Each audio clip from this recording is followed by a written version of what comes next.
Uzumaki Chronicles is a game which I have never played before. Heck, I never knew that this game or this game series even existed. Uzumaki Chronicles came out in the West on November 16, 2006, while in Japan it came out on August 15, 2005 for the PlayStation 2. The game was created by the developers Raijin and Kaguya. All I can say is that this game is not what I expected at first. Starting off, this game has only one mode, the story mode, if you can even call it that. The gameplay of the story mode is as follows. You first are in a village and see these four options: Hokage office, shop, save and exit. All of the options are self-explanatory except the Hokage's office. When selecting this option, you are given a list of missions that are available to you. Yes, the story mode is presented within these missions. You read a quick description of the mission and accept it. After that, there are two ways how this can go. If the selected mission is a story-related mission, you are able to leave the village. But if the selected mission is a filler type mission like protect the prisoner for example, then you are able to select up to 2 teammates that can accompany you in battle. Once everything is done and you leave the village, you are thrown onto this small map. Each time you select a mission, you will see this red circle flashing, which shows you where you need to head to progress the story. When traveling from one point to another,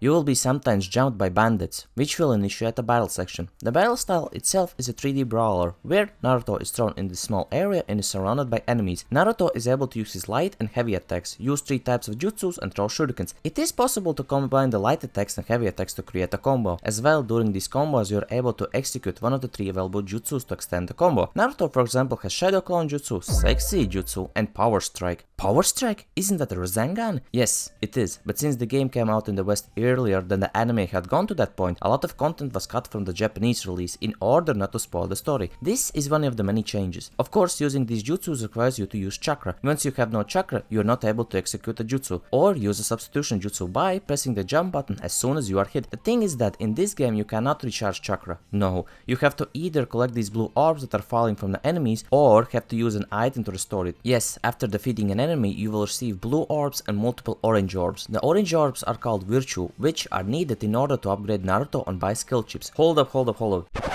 This game has an RPG mechanic, yes sir, and a pretty interesting one at that. With the aforementioned virtue points you can upgrade your max health and chakra, or buy these skill chips. In this game you're able to get unique boosts, new jutsus, health, chakra, or side effects by acquiring these skill chips. These chips come in different sizes and shapes. Yes, I meant shapes. These skill chips are then needed to be placed in these skill plates. In these skill plates you have to take your chips and have to rotate them in a certain way to put them as many as possible. Usually when filling the skill plates you will have these empty spaces left. For that you can buy these empty skill chips that have no effect whatsoever. You might be asking, why do I need them? They seem kinda pointless. At the start I thought so too, but once you fill a skill plate fully without leaving any spaces, you're able to gain a really huge boost to either attack, health, chakra, or receive a special side effect. As well, the more you progress the story, the more skill plates you will unlock. In regards of the battle, once you have dealt a lot of damage or received a certain amount of damage during the battle, you are able to use the Ninetales chakra and become more powerful. This is a really handy tool to have in tricky boss fights. Another thing is that if you have some ninjas accompanying you, you're able to use them in battle, but only for a certain time.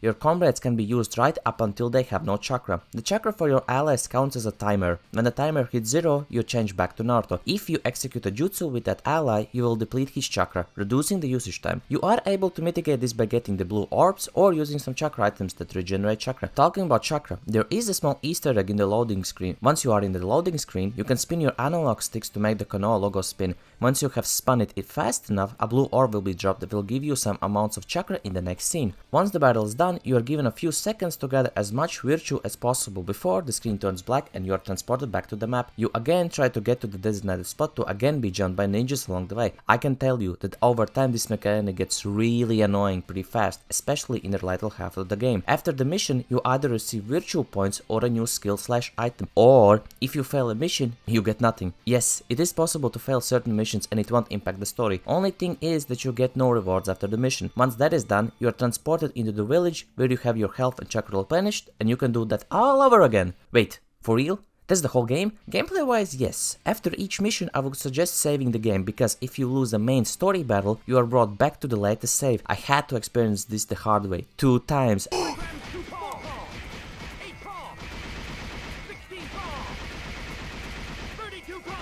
Fuck off! No! No!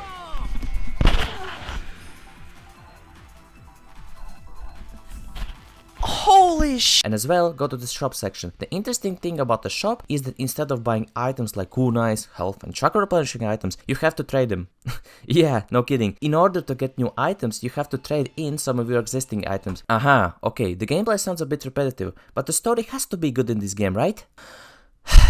You better sit down for this one. I'll be blunt, this game's story is meh at best. In general, the game starts off with a wall of text stating that after the attack on Konoha, orchestrated by Orochimaru, all the Leaf Jonin are all out on important missions, and it is up to us, the Genin, to pick up the slack and help around the village. This means that the game takes place after the Konoha destruction arc and before the Tsunade rescue arc. After that, the previously mentioned story progression happens. Sometimes you will do some filler missions like delivering cargo or protecting a prisoner, which you need to bring from one village to another. The other times you will do some unique missions that have a story in themselves. You could call these missions like small filler episodes of Naruto. An example could be the mission where Naruto is a sensei for a day and his student is Konohamaru, and they both have to complete a small fetch quest where Naruto has to look around for these 12 tags that are hidden in the map, while at the same time not allowing Konohamaru to be defeated by the huge amount of enemies. After that is done, Naruto and Neji have a small confrontation who's the better teacher, and they both move to the next area where Naruto and Neji have a boss fight. The main missions usually end with a boss fight, but don't take the bosses lightly. You can easily lose to them and you will have to start from the beginning of the last save if you fail. The boss fights themselves get harder and harder the more you progress the story. Some viewers of the live stream, when I stream this game here on YouTube, you can check the past live streams here, refer to this game as having a Dark Souls bosses and having Fire Emblem vibe when it comes to the map section. These one-time story missions are actually funny and interesting, and it is visible that some thought has been put into creating these missions. Most of the story is presented in these in-game cutscenes. The visuals of the characters at first felt weird to me because they were made so that they kinda more resemble the characters in real life, if you can even call it that. It reminded me of the character design of Jump Force a bit. The same cannot be said about the CGI cutscenes that the game sometimes gives you, and oh boy, they are something else. Most of the characters look decent, but Naruto looks so weird in these CGI cutscenes. We have in CGI cutscenes! Oh. Storm level cutscenes? What the hell, this doesn't look like Naruto. What the fuck? Ew. What the... In the later half of the story, the missions start to come together to form a bigger story, where Orochimaru is kidnapping people to create these huge super mutants and to create an undead army to destroy Konoha. The tone of the game suddenly changes from happy and fun to grim and scary, by having these huge monsters and a zombie army. The game basically makes a 180 in terms of the story towards the end. After finishing the story mode, you unlock New Game Plus, where you are able to play through the story again, but with the ability to use newer team members. I as well wanted to mention that the West release has only 60% of the Japanese story included. There are some cut missions, lots of cut in-game cutscenes and some cut boss fights, which is a real shame, because when I played this game I felt a bit lost in the story, because you can feel/see that the story sometimes doesn't add up and that there are some missing gaps. This is my first experience with the PlayStation 2 Uzumaki Chronicle games, and I have to say, it was okay, because I know that the Japanese release is far better than the release we got here in the West, and we are missing out on a lot of story content. Another thing I dislike is that when you are in the map section, you will be interrupted like every 2 steps, which really irritated me, and the fact that the allies are on timer on how long you can use them. I enjoyed the battle mechanics a lot actually. I like that you could mix up the light and heavy attacks, plus add an additional jutsu to extend the combo. Some of the filler main missions were interesting and funny as well. The in-game CGI cutscenes are just cursed in my opinion, and Naruto does not look like this, I'm sorry. After the butchered mess that was Uzumaki Chronicles, with loads of cut content, they surely stopped and didn't continue the series, right? Huh? What's with the boss music? That's where you are wrong, kiddo. I was released on November 16, 2006 for the PlayStation 2, and I am leagues above my predecessor. Don't believe me? Get your ass over here so I can show you. Holy shit, the game is right. At the start it is already 10 times better. Starting off, this game offers the players a huge amount of modes like story mode, missions, versus battle and a secret story mode. The main mode of this game is the story mode, and no, it is not like the last games. Here we actually have a dedicated story. Yay! But it's a filler storyline. Aww. The story takes place after Sasuke leaving the village. The main game's story mode basically revolves around this small cult of 3 people that are trying to gather multiple spirit orbs in order to revive the master puppet. The master puppet is basically a puppet that controls itself and is able to influence other people to do its bidding. The story revolves around Naruto, the Leaf Genin, and ninjas from the Sand Village working together to stop the cult from gathering all of the orbs. During the story, thanks to Naruto botching 2 important tasks given to him, the cult is able to successfully revive the master puppet. If you think that the master puppet would be some kind of an awesome looking boss that by his sheer presence could strike fear into his enemies, then you would be mistaken, because he looks like this.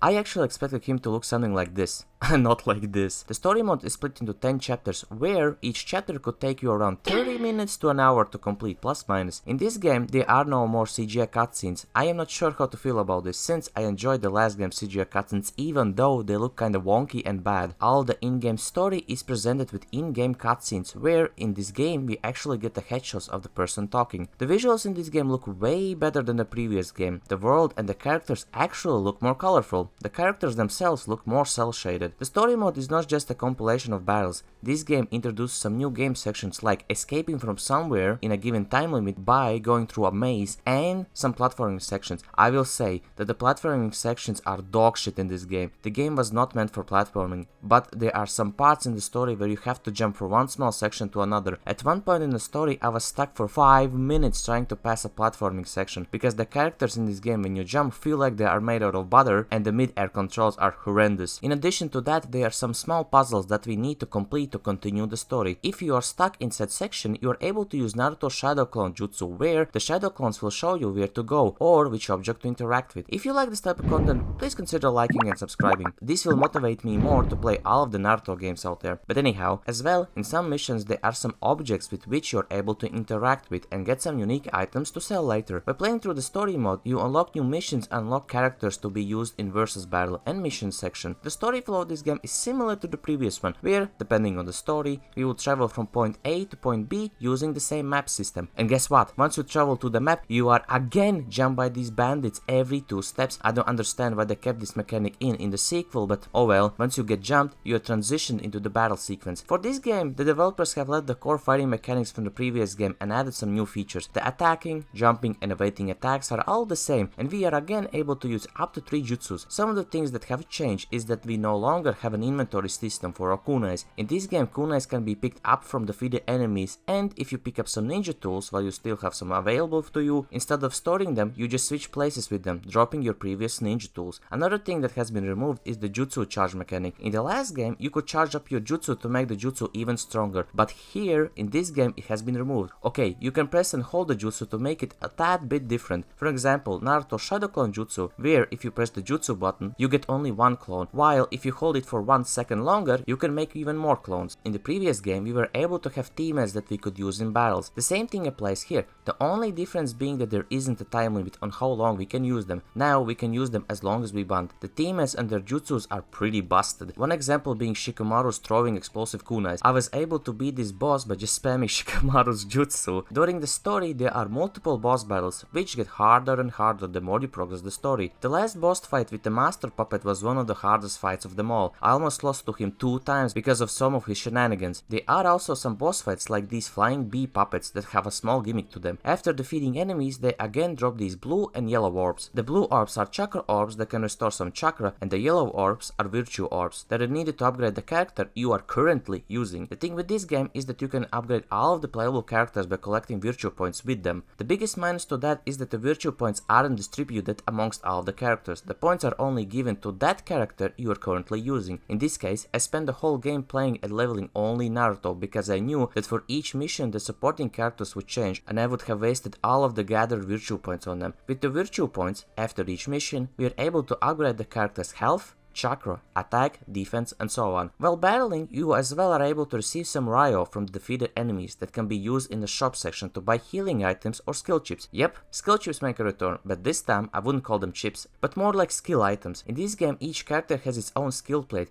If in the previous game we could select from the multiple skill plates, this time we are stuck with just one. The same principle applies in this game, where you have to take the skill chips and try to rotate them in a certain way to make all of them fit into the skill board. Some skill chips will be smaller, while the stronger ones will be bigger. With them we can increase our chakra, health, attack, get some unique boosts, or unlock new jutsus for a character. This time all of the bot skill chips are shared between characters, but some characters can use some specific chips while the others can't. You as well are able to buy an upgrade to the skill plates to increase its size. After finishing the main story mode, you're able to do some extra missions to unlock a secret story mode. The missions in this game are just random missions with some small text explaining the reasons for the missions. For the missions you're able to select any character you want and can use up to 3 characters max for a mission. The missions are split into multiple difficulty categories ranging from D to S. After playing through all of the 46 missions, I would categorize them in these sections. Gathering missions, where you have to traverse a small area for a certain amount of time to get a specific amount of items. I hated these types of missions because the items were really well hidden and each time you did the mission, the items would change places. Chase missions, where you have to traverse through the map to a certain location to defeat an enemy. If you catch the enemy but are not able to defeat them, you have to chase them from the beginning again. The battle in the later stages gets harder because you have to deal with multiple enemies at the same time. I kinda cheese these missions by using Gaara and spamming his sand wall. Shooting gallery missions are missions where you are stuck in a small section and have to use kunais to defeat enemies across the map. I actually enjoy these types of missions. Battle missions, where you have to defeat a certain amount of enemies to finish the mission. Protection mission, where you have to go from point A to point B and try to protect a cargo or a ninja from being defeated. Object protection missions, where you are thrown in a small area and have to protect a small amount of items from being destroyed in a given time limit. I as well cheese these missions by just spamming Naruto's shadow clone jutsu and keeping the enemies busy until the timer ran out. Once you have beaten all of the 46 missions, you unlock the Kakashi Saga. The Kakashi Saga is a small storyline in which Kakashi is trying to protect Naruto from Itachi and Kizuna, who have been lurking around the village. This mode is rather short, with just one mission in it, and here we can fight against Itachi and Kizuna. Once you finish the mode, you unlock Itachi and Kizuna for versus battle. The versus battle isn't your typical player versus CPU mode. It is actually a 1 versus 2 player battle mode, where you can play against your friends. I have to say, here you are able to use all the unlocked characters like Itachi, and holy shit, Itachi is just overpowered in this game. As well, if you beat the story mode twice, you're able to unlock Sasuke, who is supposedly even more OP than Itachi. As well, the same Easter egg from the previous game makes a return, where by spinning the analog sticks, you again can get some extra chakra for the next scene. This game is a huge step up from the previous game, and I enjoyed almost every second of it. The only thing that I dislike is the tedious mission section and the fact that you have to play them all just to unlock an ultra short story mode which lasted only 30 minutes. The battle mechanics have been improved greatly and the characters look more like their anime counterparts. I'm a bit sad that there weren't any CGI cutscenes in this game. Before playing this game, I did not know what to expect from it, but oh boy, this game has to be one of the weirdest Naruto games I ever played. This game came out on September 24th, 2009 for the PSP system. This game is a sequel to Uzumaki Chronicles 2 and is the 3rd game in the series. I wanted to play this game for a while just to see how a non-Ultimate Ninja game would look like, and oh boy, this game did not disappoint, and not in a good way. Starting off, this game actually has loads of modes: scenario, Akatsuki mode, mission, free battle, survival, and so on. Of course, in order to access them all, you have to first finish the story mode of this game, which is the scenario mode. But before we do that, let me introduce you to the battle mechanics and the gameplay flow of this game. So, this is a 3D beat 'em up game where you are thrown in a small area with multiple enemies. You use the analog stick to move, triangle to throw shurikens, circle to ninja dash, X to jump, square to attack, L1 to lock onto your enemies, and R1 to access the jutsu wheel. After playing the Ultimate Ninja games, the controls felt so weird to me, but once you play long enough, you kinda get used to them. Each character that you play as has only one combo move. There are no variations, which basically means that you will spam the square button 80% of your gameplay here. As already mentioned, there is this jutsu wheel. Each character has 4 unique jutsus that they can use. By holding the R1 and pressing any of the buttons, your character will execute a jutsu. At the start, the jutsu count will be limited to only 2, but once you play more through the story, you are able to unlock more jutsus to use. Each time you do a mission or scenario mission, you will be thrown into these wide empty spaces that are just crawling with enemies. The enemy variety in this game is interesting to say the least. We got the regular bandits, annoying ninjas that throw shurikens all the time, birds. Wait, what? Birds? Yeah, we got boars as well. Boars? Are we fighting a zoo or something? They are monkeys as well. Oh hell nah. And last but not least, giant centipedes that are thrown at you. Okay, hold up. What were the developers smoking when creating the enemy types? Like, what the hell is this? The annoying thing is that in the later half of the game, the enemies are so aggro that they all attack you at the same time, not allowing you to do anything, juggling you and dealing huge amounts of damage, which is annoying as hell. As well, during the scenario battles or other modes, you will also be thrown into 1v1 or 2v2 boss fights. They are nothing crazy, but most of them are annoying as hell. The bosses will jump away from you and you will spend 60% of the time jumping around and trying to catch them.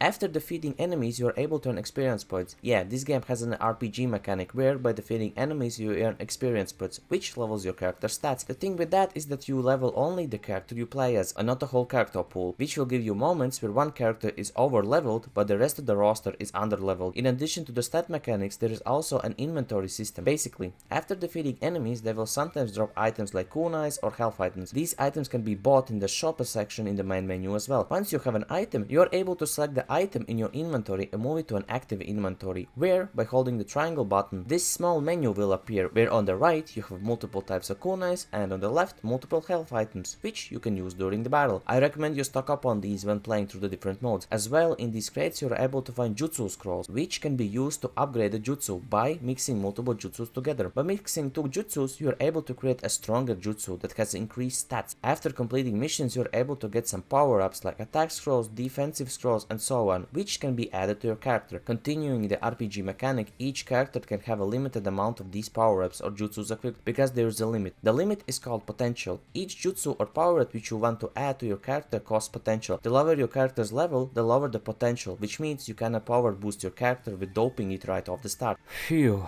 that was a lot. Okay, since you now know how the basic gameplay happens, let's check out the other modes, starting with the scenario mode. The scenario mode follows the events of Naruto Shippuden, starting from the start when Naruto arrives back to the village and finishing off right at the end of the Kazekage rescue arc. When starting this mode, you are already thrown into the first scenario where Naruto returns to the village. As you can see, this game has in-game cutscenes which are fully voiced. At the start, the cutscenes looked alright, but the more you played this mode, the cutscenes became even more cursed. Let me ask you, have you ever wondered how Kakashi would look like if he was smoking some kush kush? Well, wonder no more, because this game gives us this gem. Like holy moly, the models and animations in some sections in this game are so funny and bad at the same time. Some examples could be Tenten removing a seal tag, Deidara's awesome flying animation, this weird Naruto Rasengan animation,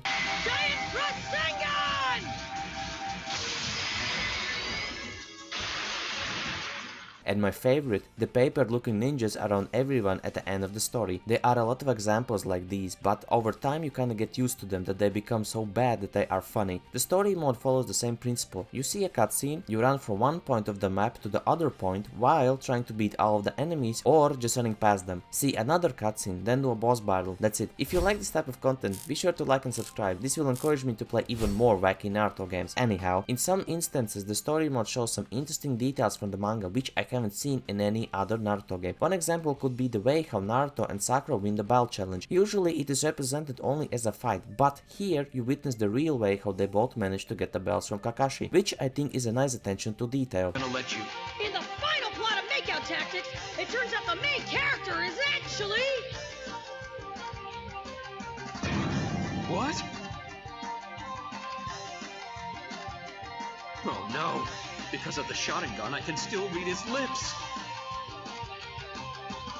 As well, there are some interesting face expressions the characters will do during the story, which really resembles the anime vibe. In the last chapter, where Lady Chiyo is trying to save Gaara, this out-of-the-place song is playing, which kinda destroys the whole mood of the moment. Instead of playing something sad and somber, we get this.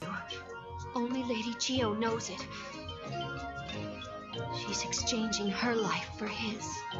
After you have finished the first chapter, you are able to play the next chapter, but starting from this point on, you can select which character you want to play as. As well, you can select up to 2 side characters that can give you some small stat boosts for the mission, but at the cost of splitting the experience points between them. This is an interesting concept because this allows you to play the story with the character you like, but kinda destroys the immersion. When in a cutscene you see Naruto, Kakashi and Sakura for example, but then as soon as the cutscene ends, you take control over your chosen character, which has no role in the current situation in the story. This kinda breaks the immersion. As well, after completing each chapter, another chapter is unlocked alongside new characters to use in free battle or in the story mode. Each character you unlock is a higher level than the previous one, which introduces a new dilemma of where, when you progress the story, the enemies' levels will become higher as well. If you play with only one character, for example Naruto, and you run past all the enemies, in the end you will be under leveled pretty heavily once you get to the boss fight, which means if you don't want to waste time defeating all the pointless enemies, you can just pick the newly unlocked character, since the character is always a higher level, and beat the story with him. I started playing with Naruto and then finished the game playing only with Lee. After going through 10 scenarios and finishing the story, you will unlock the Akatsuki mode. The Akatsuki mode is essentially the same thing as the scenario mode, but only with a twist. The twist being that you can play only with Akatsuki characters and follow along a filler-like story, where the Akatsuki are trying to steal the scroll of forbidden jutsu. You are able to choose any of the Akatsuki members and play through 10 missions. The interesting thing is that each character has 10 missions, which means that there are a lot of missions if you want to finish this mode in full glory. I'll be honest, nothing much changed after you select an Akatsuki member. All the changes is that each character has some specific lines they say during the cutscene, and the opponents might sometimes change, and that's it. Example could be, if you play the second mission as Itachi, you will fight Kankuro and Temari. The same thing happens if you play Kizame, only the dialogue changes a bit. All of the gameplay mechanics are the same in this mod. Only exception is that each member can use all of his jutsus. They can use 4 jutsus in total, instead of only 2 as we had in the scenario mode. As well, there is no free roaming, it's just a collection of boss battles where you fight 1v1s or 2v1s and so on. Completing a mission unlocks the next mission for the character. Another mode to this is the mission mode, about which I was actually surprised.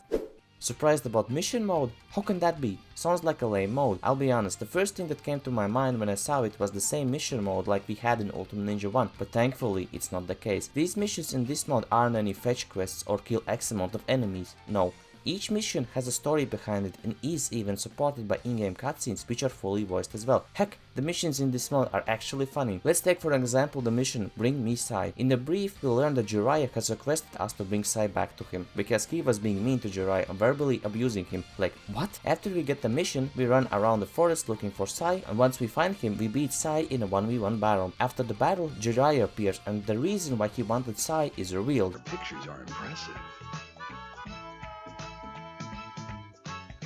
Listen, kid, I want you to illustrate my next novel. You have free reign. Draw as many ladies as you can come up with, all right? Yeah. Are you seriously asking a kid to do that? That voice. Tsunade? I'm gonna knock some sense into that twisted mind of yours! There is also a special mission called Social Training Members, where you can unlock Sai as a playable character. Plot for this mission is funny as well. Tsunade made this 1v1 fight to strengthen the bonds between us and Sai. Only thing is that after the fight we learned this. Oh, being a bookie is great. You are truly an awful woman, Tsunade. Staging this whole friendly battle thing just so you can gamble? Hey, I'm just trying to provide some entertainment for the people of my village. There are more missions like this, and this is the first time I enjoyed the so-called mission mode in any Naruto game. This game as well has free battle mode, on which you can have 1v1 fights with a CPU or even with friends in a local co-op. The fighting is pretty much the same as the base games and nothing new can be said. You fight the best out of 3 and that's it. Only thing is that you automatically can use all the characters' jutsus. Oh, and this pose that Sai does after winning is hilarious.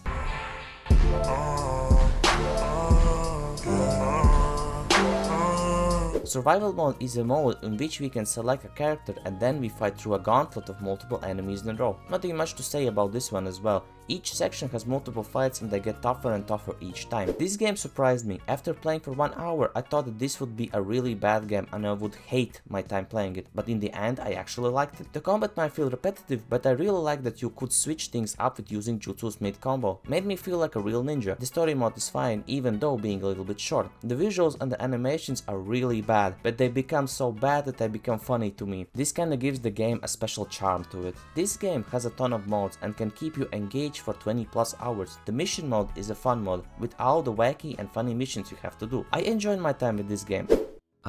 Kizuna Drive, a game with which I have some history with. The history being not understanding what the hell is going on in this game and why this game is so hard. The last time I played this game was 10 years ago and I hated my experience with it. And what would you know, this time was no different. In general, this game came out on July 15, 2010 for the PSP and is the last game in the Uzumaki Chronicle series. During the playthrough I had several moments of which I just wanted to give up. Starting off, this game has no content, like no, for real. All we have are scenario missions, which are basically the story missions, and free battle missions, which are basically side missions, and that's all. But hey, Psy, it means that the scenario mode has lots of content, right? Or that the gameplay is really intuitive, right? Yeah, sure. The game flow of this game is similar to the last games, but at the same time it is not. This is a 3D beat 'em up game, just like the last game. In each mission or scenario, you are thrown into a small arena and you and your 3 teammates have to defeat waves of enemies until proceeding to the next stage of the level. Yes, this time you are able to bring up to 3 more extra characters that can help you in battle. Before starting a mission or scenario, you are able to pick from a huge roster of characters as your supports. The interesting thing is that each character is split into 3 different types of characters. We got the attacking type, which basically will try to do as much damage as possible, support type, which is kinda the same as the attacking type but utilizes jutsus more, and the healing type, which will heal you and your teammates when you are low on health. When you are battling, you are able to cycle through your teammates and make them execute a jutsu by pressing the square button. The AI for the teammates is meh, to say the least. They will sometimes just wander around and get into enemy fire. Sometimes the healer won't actually heal you or your teammates. Regarding yourself, the battle mechanics have changed as well. X is to jump, evade enemy attacks, and when being attacked, to use substitution jutsu. This is the only defensive tool you have, since there is no blocking in this game. You attack using the circle button, recharge your chakra by holding the square button, by pressing the triangle button you use either a jutsu or an item depending on this selection wheel. Yeah, when using the left and right D-pads you are able to select if you want to use a jutsu or an item. There are no dedicated buttons for jutsus or items. Before each mission you are able to edit the jutsu's item selection. The more you play the story missions, the more jutsus and tools you can unlock. As well, this game has no lock-on feature.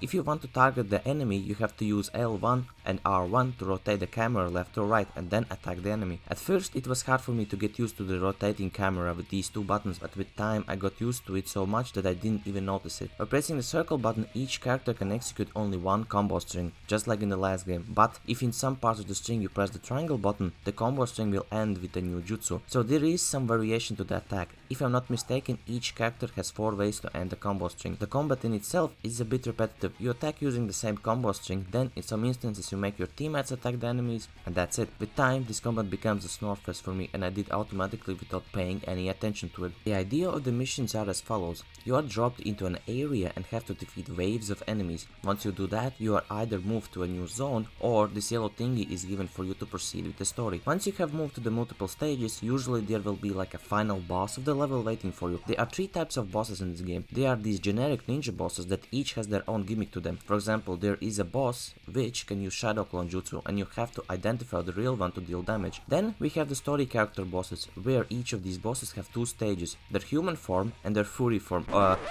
their transformation stage. Each boss's transformation form has a gimmick to them. One example could be Yomito's transformation, where in order to do damage to him, you have to attack his legs first and then attack his head to actually deal damage. And last but not least, we have the huge beast boss battles, which you will have to fight multiple times during the story mode. By battling through the enemies, with time you will fill up this Kizuna meter. This meter is filled by using your teammates and executing the Kizuna combo mechanic. Basically, if you have stunned an enemy, you are given a chance to play ping pong with the enemy. The enemy is then being hit by you and your teammates around. When the enemy is flying towards you, you can either press any of the buttons except X to launch the enemy back to a teammate to extend the Kizuna combo, or you can press the X button to land a finishing blow to the enemy, dealing damage and increasing the meter. The longer you extend the combo, the faster the whole moment will happen, and you will have less time to react when the enemy is coming right at you. If you fail, you will be thrown away and will lose a lot of health. On the other hand, the longer the combo, the more damage you can do it in the final blow. There is a huge risk, but at the same time a high reward if you can keep the enemy long enough. Okay,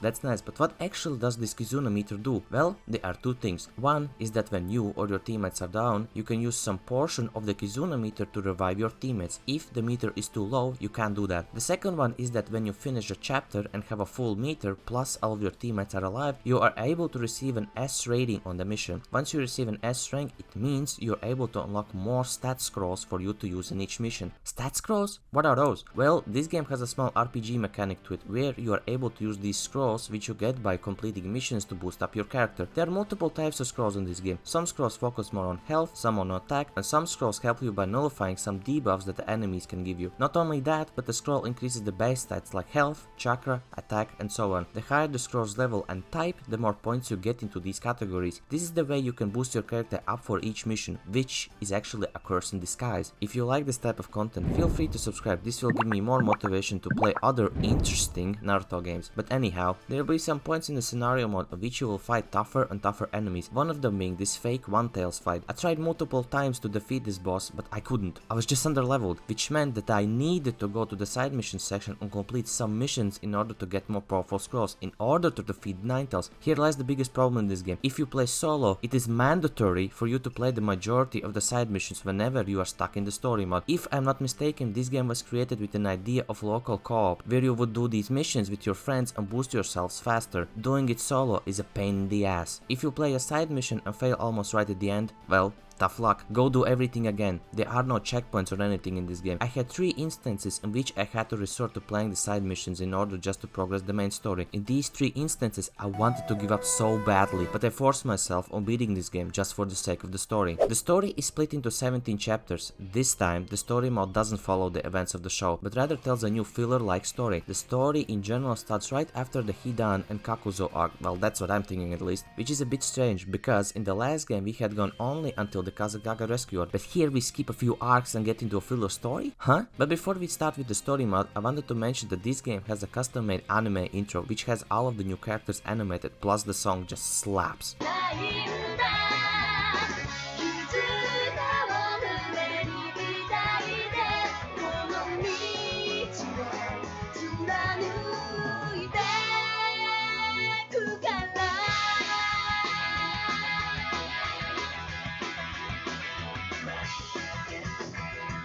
This intro makes it so as if for real we are about to witness a new filler episode of Naruto. The story is portrayed with these still images of characters but with given sound effects and movement, making it a more interesting experience. There are also small in-game cutscenes, but there aren't many of those. The story as well has some funny moments like this. Lately.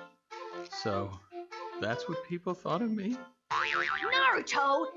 Kakashi-sensei didn't go senile because he was hospitalized. He's always been like that! But okay, the story starts in the Hidden Dream Village, a village made up only for this game. At night, Naruto appears and slaps a ceiling tag on his forehead, turning into the Ninetales and destroying the village. All of the Dream Village ninjas are shocked, seeing that the Hidden Leaf Village have betrayed them and sent their Ninetales to attack them. Just a small side note, the Dream Ninjas in my opinion look so cool and have an interesting design to them. Only funny thing is that their headbands has 3 Z's, which represents the Dream Village. Anyhow, the village elder sacrificed himself to stop Naruto. After that, the remaining ninjas swear to avenge the village and the fallen people. In the next scene, we see our beloved slimeball Danzo talking to a mysterious figure, saying that the plan is in motion. Oh no, what is he up to now? In the next scene, we see Naruto, Kakashi, Sakura, Sai and Shikamaru investigating reports of missing leaf ninjas. While doing the investigations, some of the Dream Village ninjas show up and confront Naruto on what he did. Of course, Naruto is clueless and doesn't understand what the hell is going on. One day, the One-Tails appears near the village and is going towards the village. After stopping the One-Tails, it turns out it wasn't the real One-Tails, but a missing leaf ninja that was transformed into the One-Tails. Like, what? In the next scene, while training with Ebisu Sensei, Konohamaru is stolen by the Dream Village. Naruto and team head to the Dream Village to save Konohamaru, of course along the way being stopped by multiple Dream Ninjas. In the meantime, we see the newly found Hebi team wandering around looking for Itachi. At some point, Hebi encounters the Dream Village ninjas, where one says that he has seen these eyes before. Sasuke understands that they have seen Itachi and wants to know more information about him. At the same time, Naruto appears in the destroyed Hidden Dream Village and confronts their leader. After smacking him around, the leader orders the rest of the ninjas to unleash the Three Heads, which is a made-up monster that is able to destroy the world. It is a cataclysm only transformed into a monster. They want to use it in order to destroy the village. Naruto tries to convince them that he has nothing to do with it. The chief doesn't believe him, until the old geezer who died of killing fake Naruto turns out to be actually alive, and turns out he orchestrated all of this in order to destroy the Hidden Leaf and to be the leader of the Hidden Dream Village, because in the Dream Village there are 2 clans which fought for the role of the chief, and this old geezer's clan lost, so he became a racist and a madman wanting to destroy the world. He was the one who stole Konohamaru as well. He takes Konohamaru and slaps a ceiling tag onto him, turning him into the Two-Tails. Like, holy shit, this guy is just pure evil. After defeating the Two-Tails and retrieving Konohamaru, Naruto and team rush to the lava caves in which the Three Heads is sealed. When Naruto leaves, Hebi arrives and interrogates the village chief for answers about Itachi. Of course, only after smacking some Dream Ninjas around. Sadly, Sasuke doesn't get any new information from him and they all leave. This is the last time we see Sasuke. I don't know what was the point of adding accompanying him in the story if he didn't learn anything about Itachi's whereabouts, but okay. Naruto and team enter the lava cave in which you have to fight 3 bosses at the same time, which was painful for me because I was under-leveled, and then fight their transformations as well. Holy moly, this was a pain in the ass. After defeating them, they still release the 3 tails, like, come on. After which the old geezer appears and reveals his true intentions and then dips with the 3 tails, but right before doing so, he slaps a ceiling tank onto his son's forehead, turning him into the 2 tails. Like, who does this? After defeating the 2 tails, Naruto and the team rush to the village in order to stop them, but have to face the 9 tails first, because this old geezer again took one of the dream ninjas hostage and turned them into a beast. Shikamaru and team said that they will handle this and Naruto has to go stop the 3 heads. In the end, Naruto faces off against the 3 heads, where the old geezer combines himself into him. This battle was pretty easy and was a bit lackluster, since this was supposed to be a beast that can destroy the whole world, but can be killed by simple Rasengan. After defeating him, the old geezer has a change of heart and the dream village asks for forgiveness for blaming the Leaf and Naruto. The Leaf shinobi helped to rebuild the dream village. Well, with that I mean Yamato, who is the only one actually doing something, and with that the story ends. Or not. In the last scene we see Danzo saying that the plan has failed and that he will think of something new in order to become the Hokage, which means he was the one orchestrating all of this. I hate Danzo even more now, and with that the story ends. I have mixed feelings about this game. The story itself is interesting, feels just like another filler episode of Naruto, but with more thought put into the characters and the new village. I had the fact that you are forced to play the side missions if you want to progress the main story mode of this game. The combat is repetitive and sometimes can get annoying. Teammate AI is all over the place. Sometimes they will do as you ask and sometimes they'll just run blatantly at the enemy and die. Do I recommend this game? I'd say no, just because of the previously mentioned issues and that the story itself doesn't justify the pain and suffering to witness it. Have you ever played this game? What did you think of it? Let me know in the comments. But yeah, that's all from me. I wish you all a nice day/evening. Bye guys.